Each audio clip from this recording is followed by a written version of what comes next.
Morning. Welcome to another chapter in our Monoxivent webinar series. My name is Brian Phipps. I'm one of the engineers here at Monoxivent. Today I'm joined by Jim Wischhusen, our Fiberglass Products Division Manager, and Sam Stelzner, our other in-house engineer. Just a little bit of overview of our software before we get started. If at any time you have questions, down in the bottom left corner, feel free to type them away, or if you don't have time to ask the question or you feel it's more in-depth than typing will do, feel free to give us a phone call or email to any one of our support staff after the presentation. This webinar, along with all the webinars we do, will be available on YouTube, on our YouTube channel, which you can get to that by going to Monoxivent USA is the name of the YouTube channel, or you can go to our website, www.monoxivent.com, click on the Resources tab, and click on Webinars. And of course, if anyone has any feedback to how they feel we could improve or change the webinars, we always appreciate that as well. Without further ado, I'll turn it over to Jim. Thank you, Brian, and good morning to all on this fine Halloween Friday. We are here today to talk about UnderDuct VE and underground vehicle exhaust systems as a whole. As you all know, Monoxivent offers a complete line of assorted overhead vehicle exhaust systems, everything from hose reels to overhead systems, simple hose drops to boom arms, and everything in between.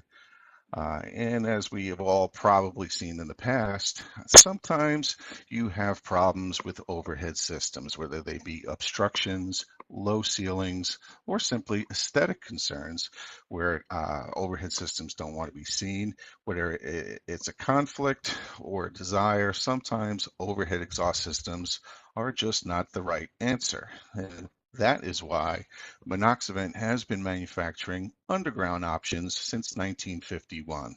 Okay, and if you go back to 1951, Monoxivent's scope of work basically started here at the tailpipe and ended here at the duct. And all of these products are still available today, and up until quite recently, that's where their scope of work ended. But that's also where the problem with underground exhaust systems have always occurred and always been, and that problem would be the duct itself. Okay, if you take a look at the first sentence of building code that applies to this application, this is the culprit because it calls out G90 spiral steel. And from best practices and methods, we all know that if you put a steel duct in the ground, it must be encased in concrete. And which is all well and good, except until you realize that this floor port right here is basically a floor drain, which means that once you encase this concrete duct, this duct in concrete, in 5 to 10 years, you end up with concrete duct lined with rotting metal. Clearly, this is not what is desired, and it has always been a problem. So earlier, I did mention building code. Now, for all of you who don't know this, the International Code Council, short ICC, they write International Mechanical Code, IMC, in all 50 states and the District of Columbia. They have adopted IMC as their state building code. And here you see the cover of the 2012, the 2015, which is coming up next year. There is no change to the section I'm going to point out next. And in that section is relating to exhaust systems. And if you go to 510.8 in your state building code, you will see these words.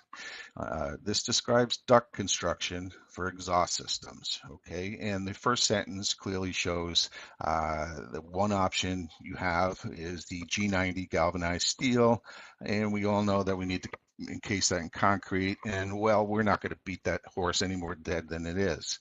It does go on to give you another option, though. Non-metallic ducts can be used, except there's some stipulations here.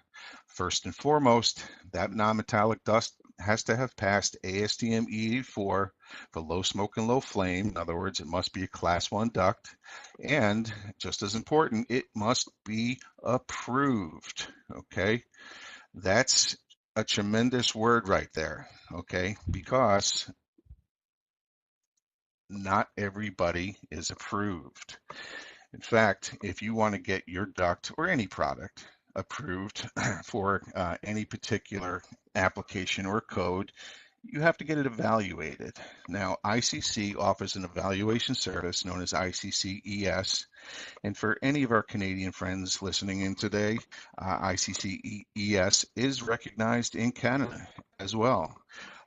But to get your product evaluated, you have to be looked at according to several listing criteria. And for underground non-metallic ducts, listing criteria 1014 applies.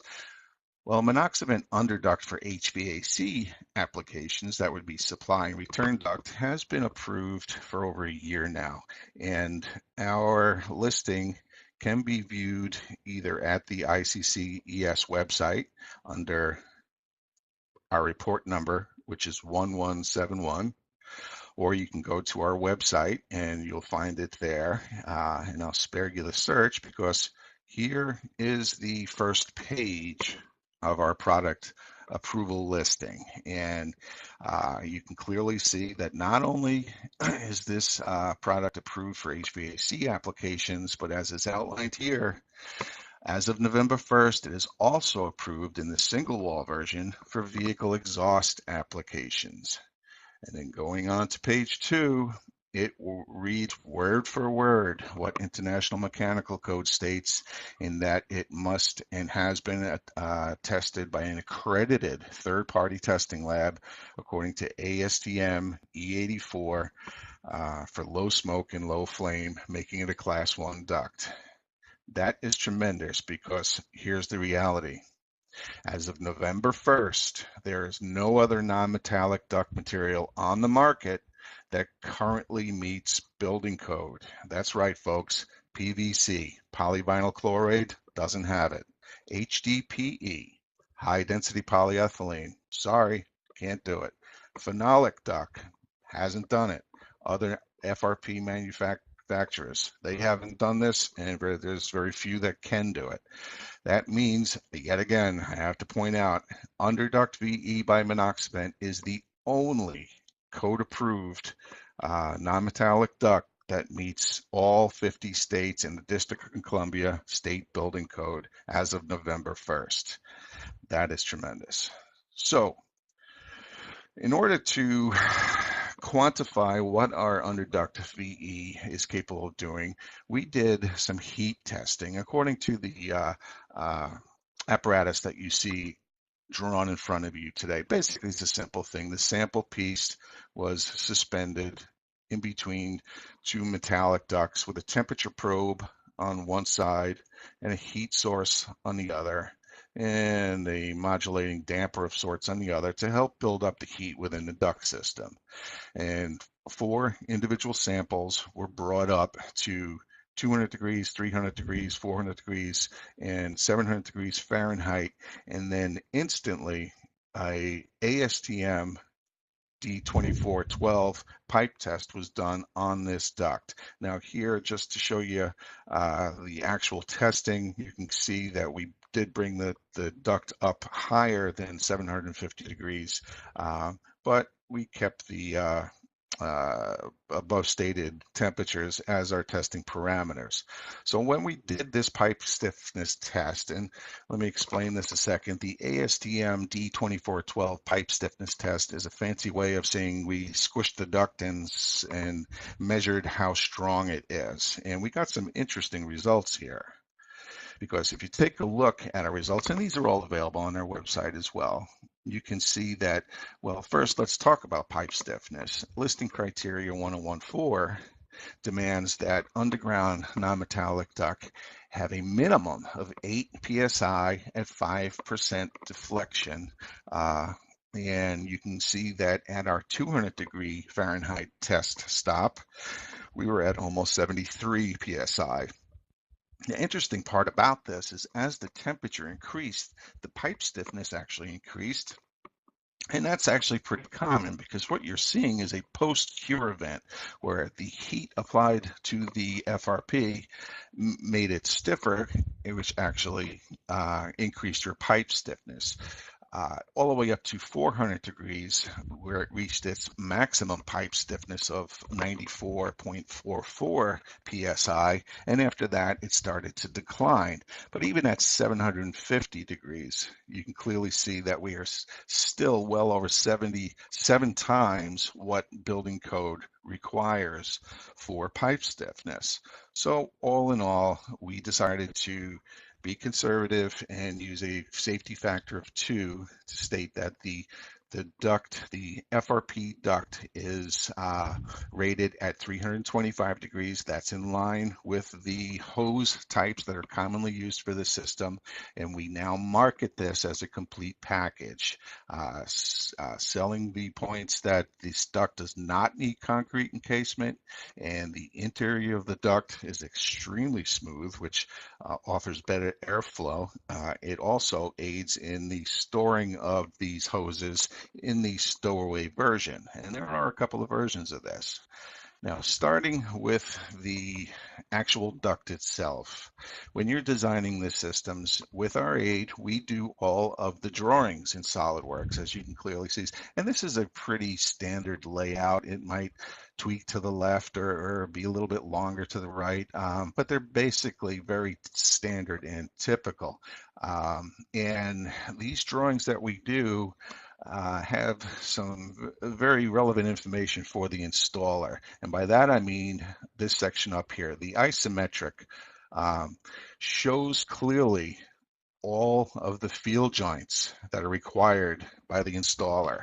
This translates into labor, installation time, okay? In this particular project, the joints are the number of joints are 10. Okay, if you were to do this in any other material available in 10-foot lengths and loose fittings, this would be a minimum of 29 field connections.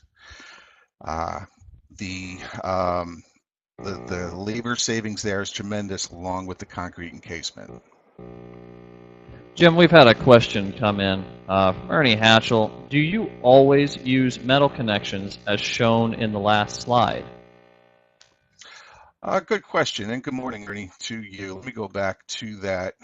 Metal connections are not used in duct-to-duct connections. That is done with our standard wet layup joint method, so there are no screws or sharp edges for the hose to catch on. But the Monoxivent floor ports and stainless steel saddles, yes, they are metal, and that is stainless steel construction. Okay, and that has been the construction since 1951 and is used today. And that's never where the corrosion occurs, because any water that does get down in through the stainless steel simply drains down into the duct and then dries out. So you don't have the corrosion that you see underground.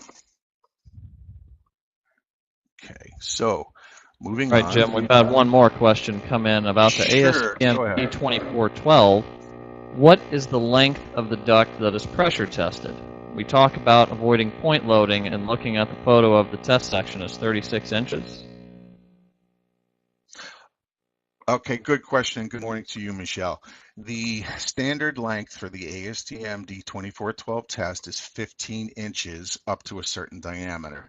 The photo you're looking at there is just a generic photo, and that is Brian Phipps. Hello, Brian. Okay, and that's basically demonstrate what the test involves. Here's how that test reads. You take a duct section 15 inches long, and you put it between two plates, and you squeeze these two plates together until the duct has deflected 5%. Okay, so example, if that's a 20-inch duct right there, which it looks like it is, Brian will squeeze those plates together until it deflects 1 inch. The amount of PSI, pounds per square inch,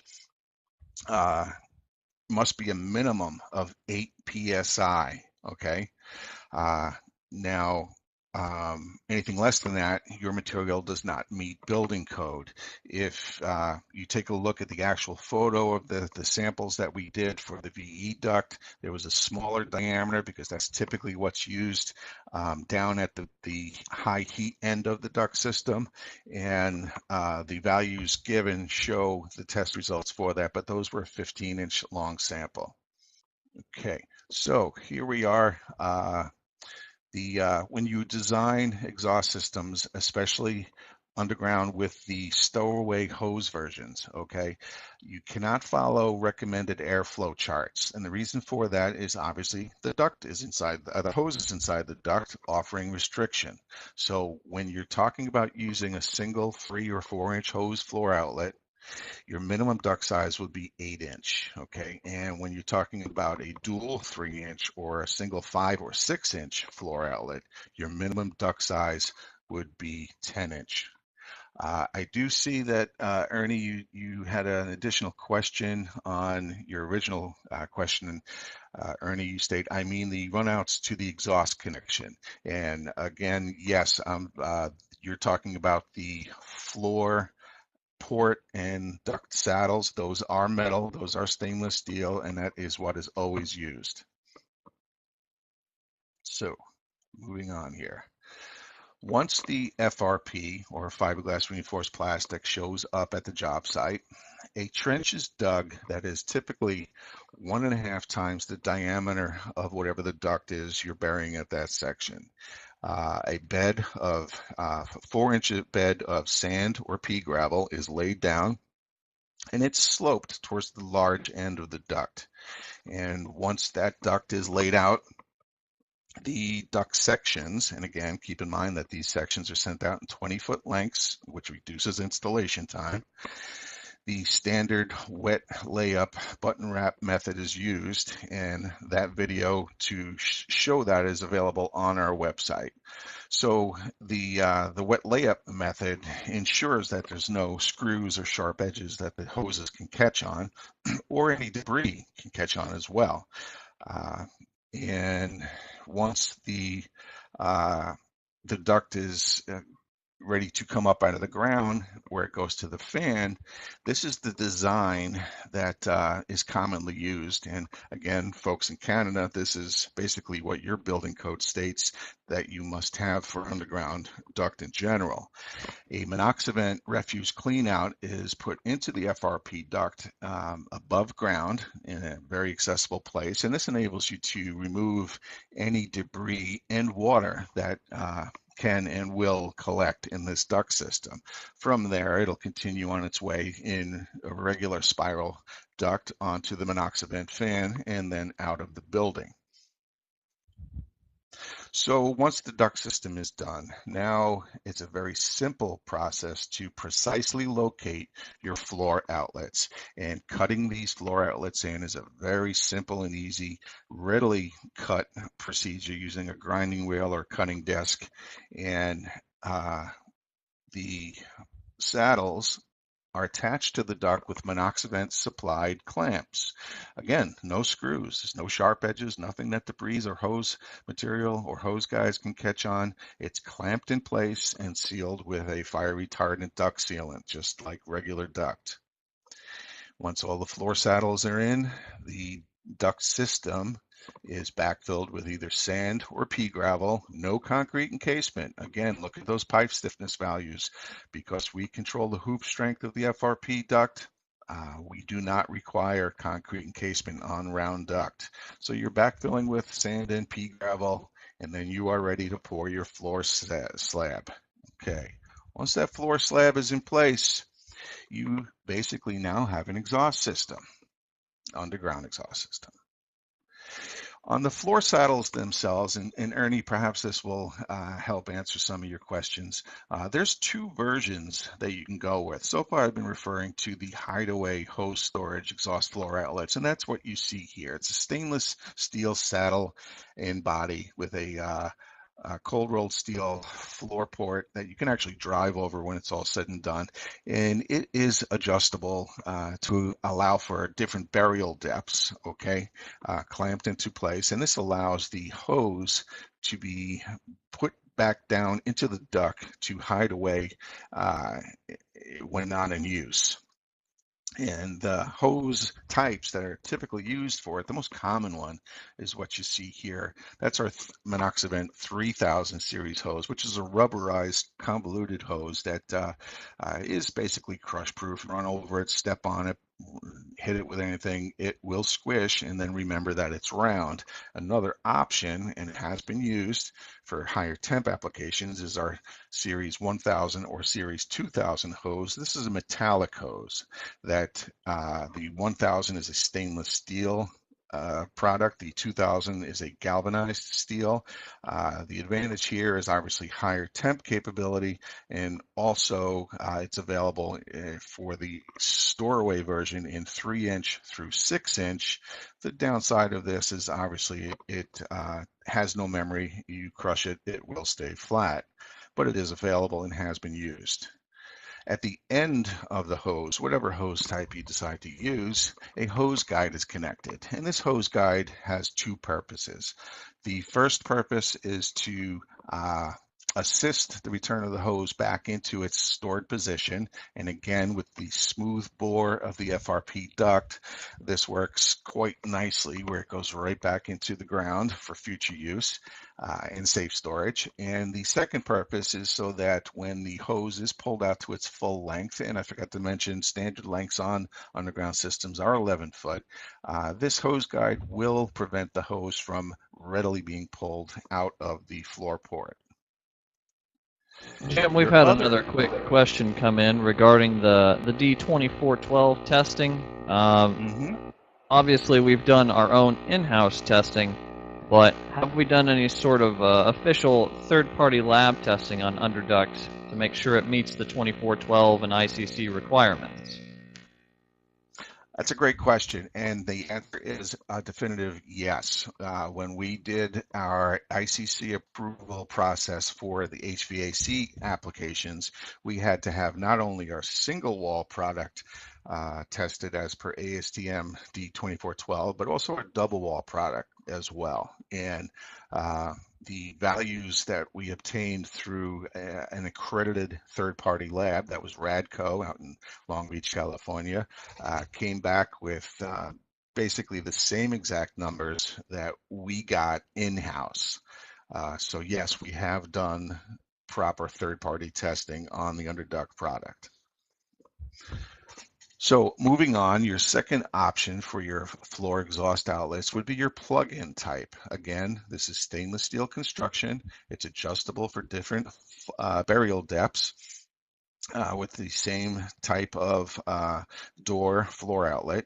However, you have the option now of plugging in your hose. Instead of the hose being stored in the duct, it's stored on a rack, and the hose, whether it's a double 3-inch or 4 or 5 or 6-inch, plugs in and is not stored inside. Your options for hoses here are greater than the in-ground storage. In addition to the hoses already mentioned, you also can use the Monoxivent Series 5000, which is a rugged polyester hose, or our Monoxivent Series 7000, which is our high heat hose that has a external metallic ring on it that aids in abrasion resistance. These are standard through 6-inch with standard ports and hose sizes. You can go to larger ports and larger hoses if you contact us for custom projects.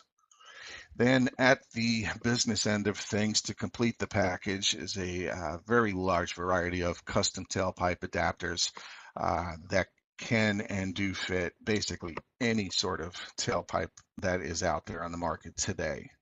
As Brian alluded to earlier, whether you go through our Monoxivent website or go directly to YouTube, there is a Monoxivent channel where if you'd like additional information on any of the hoses or tailpipe adapters mentioned this morning, you can revisit the early webinars that go into more depth on these products.